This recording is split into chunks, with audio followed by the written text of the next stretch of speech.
ஆன்மீக சொந்தங்கள் அனைவருக்கும் வணக்கங்க. இன்றைக்கி நாம் நம்மளுடைய சேனலில் என்ன மாதிரியான சிறப்பான விஷயங்கள்லாம் பார்க்க போகிறோம் அப்படின்னு பார்த்தீங்கன்னா, சிம்மராசி அன்பு நேயர்கள் அனைவருக்கும் தை மாதத்தில் என்னென்ன விதமான சிறப்பான விஷயங்கள்லாம் உங்களுக்கு ஜோதிட ரீதியாக கணிக்கப்பட்டிருக்கு, அந்த விஷயங்கள்லாம் என்னென்ன விஷயத்தில் நீங்கள் ரொம்ப கவனமாக இருக்கணும், என்னென்ன விஷயங்கள்லாம் பரிகாரங்கள் மாதிரி நீங்கள் செய்யணும், ஆக மொத்தத்தில் இந்த தை மாதம் அப்படிங்கிறது உங்களுக்கு எப்படிப்பட்ட மாதமாக இருக்க போகுது அப்படிங்கிறத பற்றி தான் நான் இந்த பதிவின் மூலியமாக தெளிவாக உங்ககிட்ட ஷேர் பண்ணிக்க போகிறேன். இந்த பதிவில் சொல்லக்கூடிய எல்லா விஷயமும் கண்டிப்பாக இந்த சிம்ம ராசிக்காரங்களுக்கு ரொம்பவே பயன் தரக்கூடிய விஷயமாக தான் இருக்க போகுது. ஸோ வீடியோவை ஸ்கிப் பண்ணாமல் தொடர்ச்சியாக பாருங்கள். அது மட்டும் இல்லாமல் இது போன்ற ஆன்மீகம் சார்ந்த வீடியோஸ் எல்லாம் நீங்கள் முழுசாக பார்த்து தெரிஞ்சுக்கணும் அப்படின்னு நினச்சா நம்மளுடைய முருகன் ஆஸ்ட்ரோ சேனலை மறக்காமல் சப்ஸ்கிரைப் பண்ணிவிட்டு கீழே இருக்கும் பெல் ஐக்கானையும் மறக்காமல் கிளிக் பண்ணுங்கள். அப்போ தான் நம்ம சேனலில் போடுற எல்லா வீடியோவுமே உங்களுக்கு நோட்டிஃபிகேஷனாக உடனுக்குடனே வந்து சேரும். ஸோ இப்போ வாங்க நம்ம வீடியோக்குள்ளே போய் தெளிவாக பார்த்து தெரிஞ்சுக்கலாம். மேலும் உங்களுக்கு சூரிய பகவானை ரொம்ப பிடிக்கும்னா அந்த வீடியோ கூட லைக் பண்ணிவிட்டு நம்மளுடைய கமெண்ட் பாக்ஸில் சூரிய பகவானுக்கு போற்றி அப்படின்னு சொல்லி மறக்காமல் பதிவிடுங்க. ஸோ வாங்க நம்ம இப்போ வீடியோக்குள்ளே போய் தெளிவாக பார்த்து தெரிஞ்சுக்கலாம். 12 ராசிகளில் ஒவ்வொரு ராசிக்காரங்களுக்கும் பல்வேறு விதமான குணங்கள் இருக்கத்தான் செய்யுது. அந்த வகையில் இந்த சிம்ம ராசிக்காரர்களின் குணங்கள்லாம் என்ன அப்படிங்கிறத பற்றி ஃபஸ்ட்டு பார்க்கலாம். சிம்ம ராசிக்காரங்க ஆளுமை திறன் பெற்றவங்க, தலைமை பண்பு மிக்க ராசிக்காரங்க.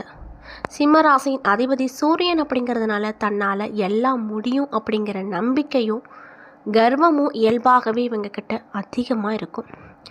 சூரியனை சுற்றியே எல்லா கிரகங்களும் வருவது போல் இவங்களை சுற்றி எப்பொழுதுமே 10 நண்பர்கள் இருந்து கொண்டே தான் இருப்பாங்க. கூட்டத்தில் முதன்மை பெற்று தனித்துவமாக திகழக்கூடிய ராசியாக இந்த ராசி இருக்கும். சிம்ம ராசி ஸ்திர ராசி அப்படிங்கிறதுனால வலிமையும் அதிகாரமும் மிக்க பதவிகளில் மோஸ்ட்லி காணப்படுவாங்க. தந்தையின் தொழிலை தொடர்ந்து செய்ய பாக்கியம் பெற்றிருக்கக்கூடிய ராசியாகவும் இவங்க இருப்பாங்க. பவர் அப்படின்னா மின்சாரம், அதிகாரம் அப்படின்னா 2 விதம் உண்டு. பொதுவாகவே இவங்களுக்கு அரசு பணி எளிதாக கிடைக்கும் அப்படின்னு சொல்லப்படுது. கொஞ்சம் முயற்சி செஞ்சாங்க அப்படின்னா ஈஸியாக கிடைச்சிருமாமா. சிம்மராசிக்காரர்களின் ஜாதகம் வலுவுக்கேற்ப அவர்களின் பணிபுரியும் இடங்களில் 4 பேர் வேலை பார்க்கும் இடமாக இருந்தாலுமே 40 பேர் வேலை பார்க்கும் இடமாக இருந்தாலுமே அங்கு தலைமை பதவியில் தனித்து இருப்பாங்க. எதையும் அதிகாரமிக்க விஷயமாக கேட்பாங்க. வாக்கு சுத்தமும் நேர்மையும் உள்ளவங்க. தன்னை நம்பி வந்தவங்களுக்காக எதையும் செஞ்சுவாங்க. அதற்காக இவங்க எந்த துன்பத்தையும் ஏற்பாங்க. மேலும் சிம்மராசிக்காரங்களை நம்பி எதையும் செய்யலாம். ஒரு முடிவை அவங்க எடுத்துட்டாங்க அப்படின்னா அது எந்த சூழ்நிலையாக இருந்தாலும் மாற்றிக்கொள்ளவே மாட்டாங்க. அந்த முடிவிலே உறுதியாக நின்று வெற்றி பெறுவாங்க. மேலும் இந்த ராசியை சேர்ந்தவங்க வணங்க வேண்டிய தெய்வம் என்னன்னு பார்த்தீங்கன்னா சிவனை வணங்குவது ரொம்ப நல்லது. பெரும்பாலும் இவங்க 29 வயதுக்கு பின்னாடி வாழ்க்கையில் மாற்றம் ஏற்பட்டு படிப்படியாக உயர்ந்த நிலைக்கு கண்டிப்பாக செல்லுவாங்க அப்படின்னு சொல்லப்படுது. அது மட்டும் இல்லாமல் இவங்க கிட்ட மைனஸான ஒரு விஷயம் என்னன்னு பார்த்தீங்கன்னா முன் கோபம். எதுக்கெடுத்தாலும் தேவையில்லாமல் கோவப்படுறதே இவங்க கிட்ட இருக்கக்கூடிய பெரும்பாலான ஒரு பலவீனமாக பார்க்கப்படுது. இதனால் சுற்றிக்கிறவங்க இவங்களை பொறுத்த வரைக்கும் இவங்க மேற்பார்வையில் நல்ல விதமாக பேசிட்டு இவங்க இல்லாதப்ப இவங்களை பற்றி தப்பாக பேசுவாங்க. மனசில் எந்த ஒரு கள்ளக்கபடம் இல்லாமல் வெளிப்படையாக இருக்கக்கூடிய நபர்கள் தான் இந்த சிம்மராசிக்காரங்க. சிம்மராசிக்காரங்களை பொறுத்த வரைக்கும் ஆளுமை திறமை அதிகமாக இருக்கும், தைரியம் அதிகமாக இருக்கும். ஆனாலுமே இவங்க வாழ்க்கையில் ஒரு சில விஷயங்களில் ரொம்ப அடிபட்டிருப்பாங்க. முக்கியமாக பணம் சார்ந்த விஷயத்தில் ரொம்பவே அடிபட்டவங்களாக இருப்பாங்க. இவங்கக்கிட்ட எவ்வளவு காசு இருந்தாலுமே அது அவ்வளவு சீக்கிரம் கையில் தங்கவே தங்காது. இப்படிப்பட்ட அன்பு நேயர்களுக்கு இந்த தை மாதம் என்னென்ன விதமான மாற்றத்தை தரப்போகுது, என்ன விஷயத்தில் நீங்கள் ரொம்ப ஜாக்கிரதையாக இருக்கணும், என்னென்ன விஷயங்கள்லாம் பண்ணணும் பண்ணக்கூடாது அப்படிங்கிறத பற்றி தான் நான் இந்த பதிவில் உங்கள்கிட்ட முழுமையாக சொல்ல போகிறேன். இந்த பதிவில் சொல்லக்கூடிய எல்லா விஷயமுமே கண்டிப்பாக உங்களுக்கு பயன் தரக்கூடிய விஷயமாக தான் இருக்க போகுது. ஸோ வீடியோ ஸ்கிப் பண்ணாமல் தொடர்ச்சியாக பார்த்தீங்க அப்படின்னா தான் புரியும். ஸோ வீடியோவை ஸ்கிப் பண்ணாமல் பாருங்கள். மேலும் இந்த பதிவை சிம்மராசிக்காரங்க பார்க்குறீங்க அப்படின்னா நான் சொன்ன விஷயம்லாம் உங்களுக்கு மேட்சாக இருந்துச்சு அப்படின்னா நம்மளுடைய கமெண்ட் பாக்ஸில் கரெக்டுன்னு சொல்லி மறக்காமல் பதிவிடுங்க. ஸோ இப்போ வாங்க நம்ம வீடியோக்குள்ளே போய் முழுமையாக பார்த்து தெரிஞ்சுக்கலாம். சிம்மராசி அன்பு நேயர்களுக்கு இந்த காலகட்டம் அப்படிங்கிறது எப்படி அமைஞ்சிருக்குன்னு பார்த்தீங்கன்னா, சீரும் சிறப்பும் ஏற்படுத்தக்கூடிய காலகட்டமாக அமைஞ்சிருக்கு. தொழில் முயற்சிகளில் உங்கள் ஆசைகள் அனைத்துமே நடக்கும். ஆதாயம் பெருகி மனதிற்கு நிம்மதியை கொடுக்கும். நெருக்கடியான காலம் விலகி சந்தோஷம் அதிகரிக்கும். சொந்த தொழிலில் மேன்மை கிடைக்க பெற்று ரொம்பவே சந்தோஷகரமாக இந்த சிம்ம ராசிக்காரங்க இந்த தை மாதத்தில் இருக்க போகிறாங்க. வியாபாரத்தை பொறுத்த வரைக்கும் வியாபாரத்தில் கணிசமான லாபம் கிடைக்கும். சொத்து சுகம் சேர்க்கை கிடைக்கும். விலை அதிகமானாலுமே தகுதிக்கேற்போர் போல் தங்க நகை வாங்கக்கூடிய வாய்ப்புகள் அப்படிங்கிறது உங்களுக்கு கிடைச்சிருக்கு.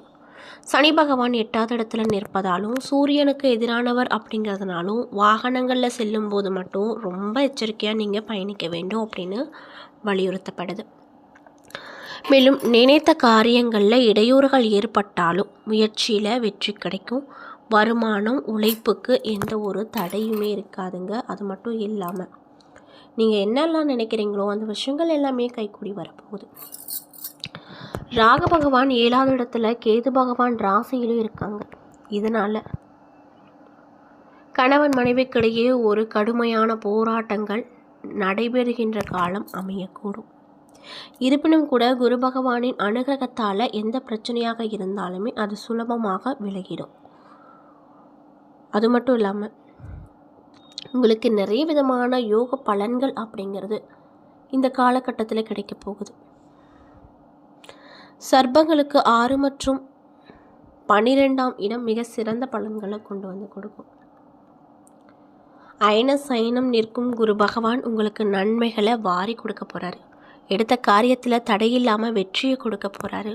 அதில் எந்த ஒரு மாற்று கருத்தும் இல்லை அப்படின்னு வலியுறுத்தப்படுது. நீங்கள் என்னென்ன காரியங்கள்லாம் எடுக்கிறீங்களோ அதில் தடையே இல்லாமல் வெற்றி பெறும். எதிர்ப்புகளில் இருந்து இடம் தெரியாமல் போகும். குரு பகவான் ராசிக்கு வராரு.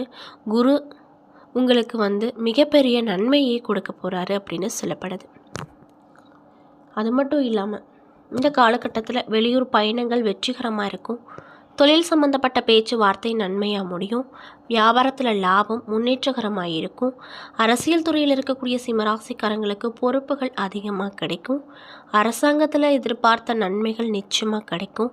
வெளிநாட்டு யோகங்களும் கிடைக்க போகுது அப்படின்னு சொல்லப்படுதுங்க. மேலும் இந்த சிம்மராசிக்காரங்களுக்கு இந்த காலகட்டம் அப்படிங்கிறது சிறப்பான யோகத்தை கொண்டு வரக்கூடிய காலகட்டமாக இருக்க போகுது. பொருளாதார நிலையில் அதிரடி மாற்றம் வரும். குடும்பத்தில் இருக்கக்கூடிய குழப்பங்கள் நீங்க போகுதுங்க. பெரியவர்களின் ஆசையால் உங்களுக்கு இருக்கக்கூடிய பிரச்சனைகளுக்கு ஒரு நல்ல தீர்வு கிடைக்கும்.